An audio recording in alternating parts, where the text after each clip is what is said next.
मागचा. तर एक सड बंद झालेला आहे, पुढं 3 झालेला आहे. तर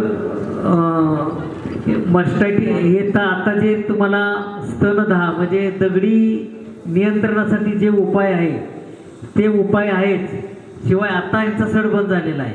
पण आता काय झालेलं आहे की जर मस्टायटीचा अटॅक किंवा दगडीचा अटॅक झाल्यानंतर दगडी हे 2 प्रकारे येते, एक समोरच्या दाराने आणि मागच्या दाराने. समोरचं दार तुम्हाला दूध नसलं, गाठी यायला लागल्या लगेच कळतं, तुम्ही डॉक्टरला बोलवता.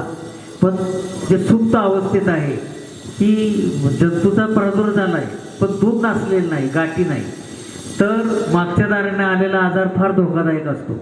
तर तो जो सड आहे ते मस्टायटिसला सुरुवात झाल्याबरोबर एकतर ट्रीटमेंट नाही केलेला किंवा अनेक वेळा ट्रीटमेंट ही दाद न दिलेला, असं तऱ्हेनं आता काय झालेलं आहे त्या सडाचं वरचं सगळं हे धागे तयार झाले, फायब्रोसिस तयार झालेले.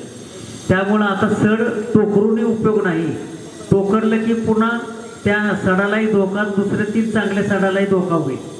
त्यामुळं आता काय आहे, तो सड ड्राय करणंच हे महत्त्वाचं आहे की हळूहळू ड्राय कसं करता येईल आणि बंदच कसं करता येईल.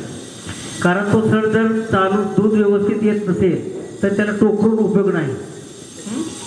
तरी तुम्ही एक जर प्रथम एक प्रतिजैविकाचे ते ट्यूब सोडून जर बघणार असाल आणि तेही प्रयत्न झाला असेल तर आता ड्रायच केला पाहिजे.